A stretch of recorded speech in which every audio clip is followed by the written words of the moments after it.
módulo 4, né? Então, o nosso primeiro capítulo deste bimestre, o capítulo 11 aí da Antiguidade para a Idade Média. A gente sabe que a história é dividida na linha do tempo, a gente estudou isso lá no começo do ano, onde a gente tem a história dividida em partes, né? Estudamos a pré-história, com os homens das cavernas, e estudamos as civilizações antigas, o Egito, Mesopotâmia, Grécia, Roma. Isso é a parte da antiguidade. Hoje a gente vai aí começar a estudar a Idade Média, né? A Idade Média. Então, na antiguidade, a maior civilização ou a civilização mais importante era o Império Romano, que foi matéria do período passado. Nós estudamos o Império Romano, a história de Roma, e ele vai aí ser o maior império da humanidade. A gente tem aqui no início do capítulo, aqui em cima, né, dessa página aqui, 277, assim, ó, o fim do Império Romano do Ocidente marca a transição entre a Antiguidade e a Idade Média. Essa transição se caracterizou por diversas transformações no continente europeu, como a formação de novos reinos e o fortalecimento do cristianismo. Neste capítulo, vamos conhecer um pouco mais sobre essas transformações. E por que tem essa imagem aqui, né? Essa imagem é uma imagem atual, a gente pode ver aqui na legenda que ela foi tirada em 2018, uma imagem de Roma, onde tem as ruínas do Império Romano. Até hoje está lá, né? Nessa fotografia podemos observar as construções da cidade de Roma na Itália, né? De diferentes períodos históricos, né? Porque a gente tem as ruínas dessas colunas aqui do Império Romano, que era característica das suas construções, né? Então, a gente tem esse momento da história aqui, né? Com o fim do Império Romano, temos aí a transição aí para a Idade Média. Agora vamos para a página 278. Então, aqui nessa página, a gente tem aí a Idade Média, né? Quando começou a Idade Média, como foi dividida, como aconteceu a Idade Média, né? Algumas explicações sobre o que a gente chama de Idade Média. A Idade Média foi um período histórico que durou aí 1000 anos. Então, como eu já tinha falado naquela outra página, né? A gente tem aí o início da Idade Média, que começou no ano de 476, com a queda do Império Romano do Ocidente. Quando o Império Romano acaba, começa aí a Idade Média. E ela vai até quando? Ela vai se estender aí, ó, até 1453, quando a cidade de Constantinopla foi conquistada pelos turcos otomanos. Constantinopla, a gente falou no bimestre passado, que foi a transferência da capital, né? O Império Romano está sendo invadido, então esse Império Romano será transferido para o Oriente, com a capital em Constantinopla. Então, vai durar aí por mais 1000 anos esse Império Romano do Ocidente, né? Que a gente vai ver daqui a pouco também. Então, esse império ele foi conquistado aí pelos muçulmanos, chamado aí de turcos otomanos. Então, acaba a Idade Média. A Idade Média ela tem 1000 anos, mas ela é dividida, né? Então, aqui para facilitar o estudo, ela é dividida. Ela é dividida em Alta Idade Média, que vai do século V ao século X, e Baixa Idade Média, que vai do século XI ao século XV. Então, essa divisão foi feita para a gente entender melhor, né? Mas, durante muito tempo aí, né, os estudiosos, os historiadores, entenderam que a Idade Média, ela era uma idade das trevas, um período aonde um período marcado por doenças, por pobreza, por intolerância religiosa, poucos avanços científicos, artísticos. Então, muitos estudiosos acharam que a Idade Média era uma idade parada, né? Parou no tempo durante 1000 anos. Mas, com aquelas descobertas arqueológicas, fontes históricas, a gente já descobriu, né? Que a gente estudou que uma fonte histórica encontrada pode mudar aí todo o conceito que se entendia sobre a história.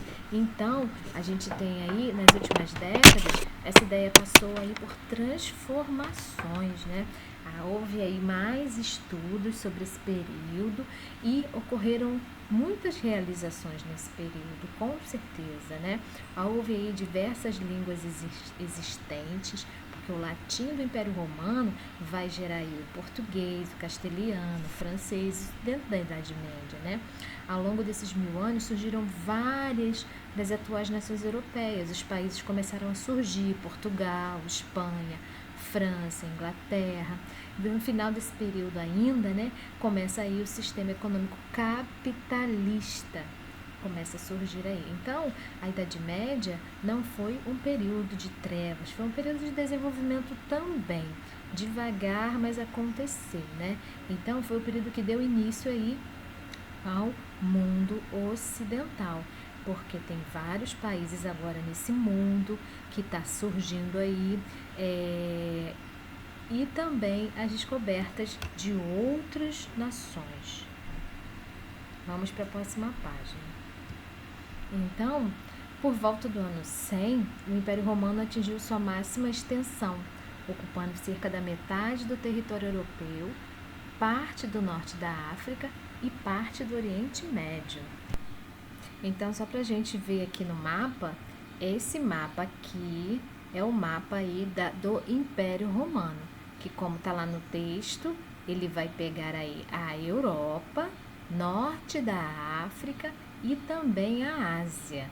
É um território em volta do mar Mediterrâneo. Isso tudo aqui faz parte aí do Império Romano. Isso a gente viu no bimestre passado. Então, por ser um território muito grande, né, parte do norte da África, do Oriente Médio, território da Europa, o Estado romano procurava manter o controle aí de todas as regiões que fazia parte do seu império, estabelecendo aí um poder centralizado em Roma, né? O imperador estava em Roma. E aí era necessário um grande exército para manter todas aquelas fronteiras. Tinha que ter um bom exército para poder proteger o território aí contra as invasões, né? Mas como era muito grande o império, para facilitar aí todo esse acesso a várias partes do império, foram construídas aí muitas estradas pavimentadas. Tá aqui, ó. As cidades romanas eram integradas por estradas pavimentadas, o que facilitava o deslocamento de tropas do exército e estimulava o comércio entre as regiões, né? E além do que havia um fluxo enorme de pessoas, né? Olha aqui ao lado, estrada romana construída na Líbia. Líbia é um território aí do Oriente. Está bem longe aí da capital, que é Roma, né? Mas, como tudo na história tem um início, um meio e um fim, o Império Romano não será diferente. Haverá aí a crise do Império Romano.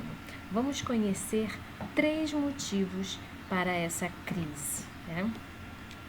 A economia romana, ela tinha aí como base o sistema escravista, porque, como a gente viu em Roma, quem fazia todo o trabalho manual era o escravo. E como que se conseguia esse escravo, né? A partir de conquistas de territórios. Os escravos eram prisioneiros de guerra. Então, por esses escravos ser prisioneiros, eles tinham aí que se sujeitar à escravidão. Mas no momento em que Roma não tem mais territórios a ser conquistados, começa aí um problema sério de escravidão. Como se conseguir mais escravos, né?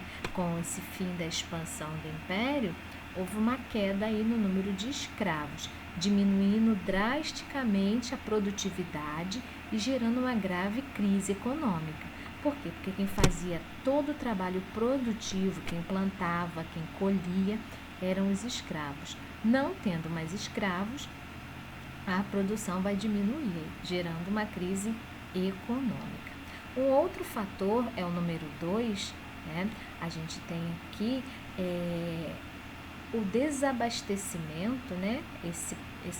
A cidade não está sendo mais abastecida porque está uma crise aí na economia. Milhares de pessoas passaram a ter dificuldade aí de viver nas cidades e começaram a migrar para o campo, onde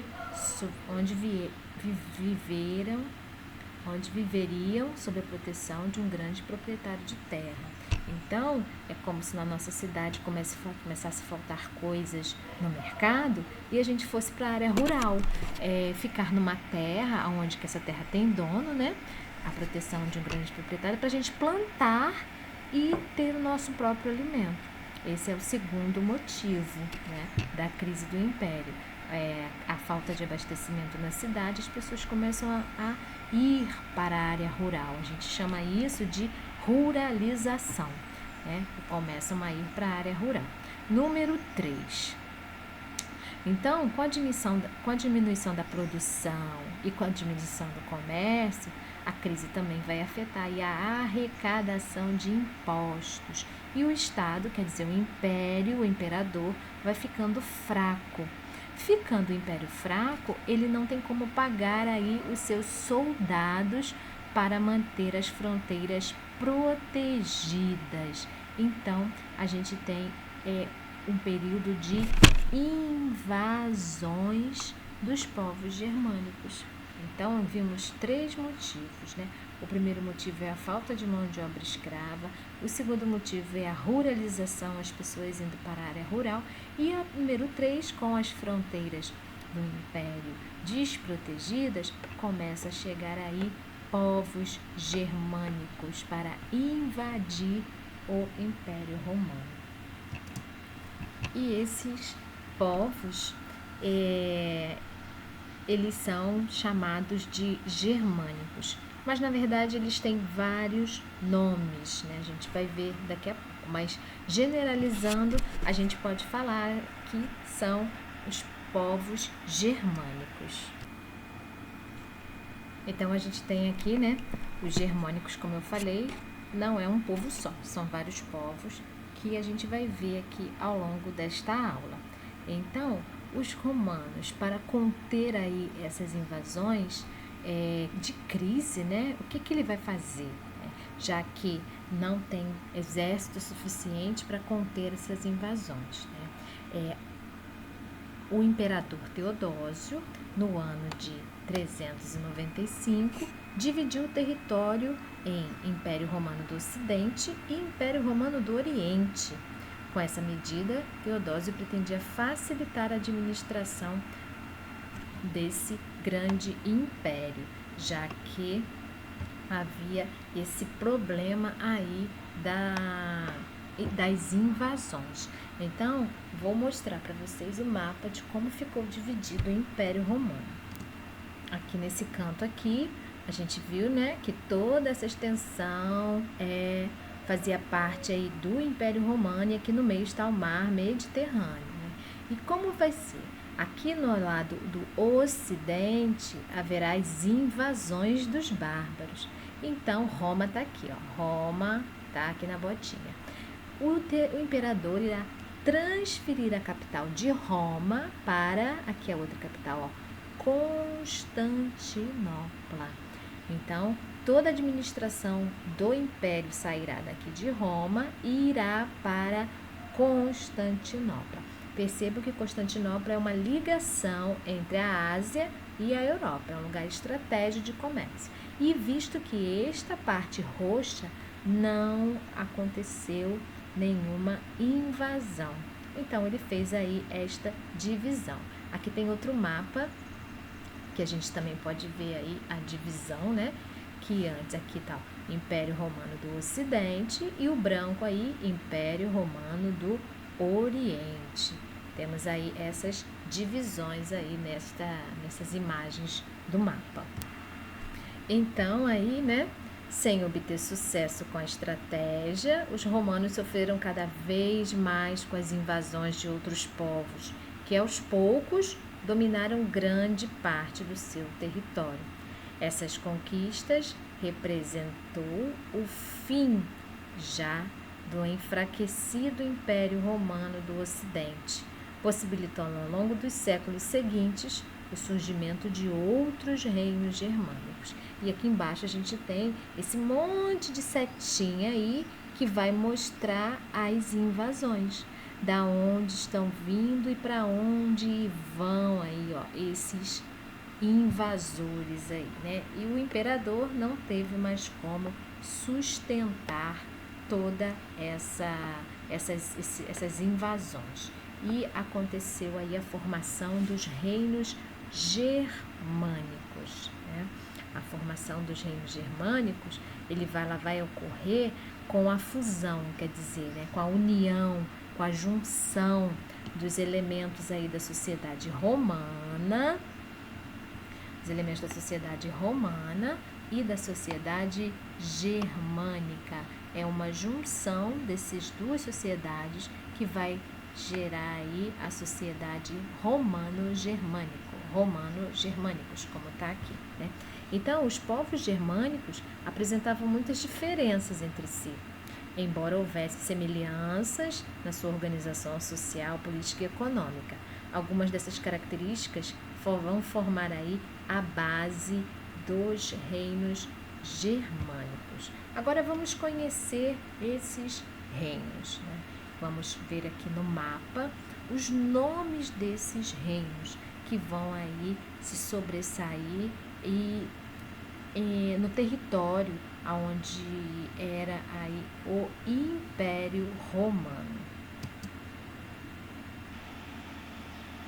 O reino dos bretões, nessa parte aqui, o reino dos visigodos, aqui embaixo, onde era Roma, né? Na botinha tem o reino dos ostrogodos. Ainda temos aí em volta do reino dos ostrogodos o reino dos burgúndios, o reino dos alamados, o reino dos bávaros, dos lombardos, dos gépidas e o reino dos vândalos. Vândalos é uma palavra que a gente conhece hoje, né? Uma pessoa, quando pratica aí um vandalismo, ele vai fazer uma bagunça, ele vai fazer um quebra-quebra. Isso era herança aí desses reinos. Por quê? Porque eles eram bem desorganizados em relação ao Império Romano. O Império Romano foi uma cidade bem organizada, com leis, né? Então, como era a organização social desses povos, né? Eles eram patriarcas. A principal decisão do grupo era tomada pelo chefe da família, né? Então, eles não costumavam se organizar em um estado centralizado, quer dizer, um rei, um imperador, um comandante, somente nos períodos de guerra. Caso contrário, as famílias tinham um homem que dava aí as ordens naquela família. Então, as leis que regiam as sociedades germânicas tinham como base seus costumes e eram transmitidas oralmente e não por meio da escrita, diferente de Roma, que tinha aí uma lei escrita, uma organização social, né? Então, para os germânicos, havia os costumes que eram transmitidos oralmente, né? De geração em geração. As histórias eram contadas e não escritas. E como era a religiosidade? Eles eram politeístas. O que são politeístas? Politeístas acreditam em vários deuses. Está escrito aqui, ó. Ou seja, acreditavam em vários deuses, né? Além disso, praticavam cultos de adoração às forças da natureza. Mas a gente sabe que no final também do Império Romano surgiu uma nova religião, que era o cristianismo. E o cristianismo, ele continua na Europa. Os povos bárbaros chegaram, mas a igreja cristã continua ali, né? Então, o cristianismo passava ali por um processo de crescimento, ampliando ainda mais a sua difusão por diversos territórios. Então, vai chegar os bárbaros e vai encontrar uma religião já presente naquele território. Dessa maneira, Após a queda do Império Romano do Ocidente, a Igreja Católica se tornou uma instituição poderosa, exercendo grande influência entre os reinos germânicos, porque eles chegaram e já encontraram ali a Igreja, né? Então, a Igreja, quer dizer, o seu povo, esses povos germânicos, irão começar a se converter a esse cristianismo, porque é uma igreja organizada, visto que a sua organização era apenas oralmente, né? Não tinha mais nada além. Então vamos agora aí para essas atividades que a gente vai fazer aí juntos, ok? Então até a próxima aula.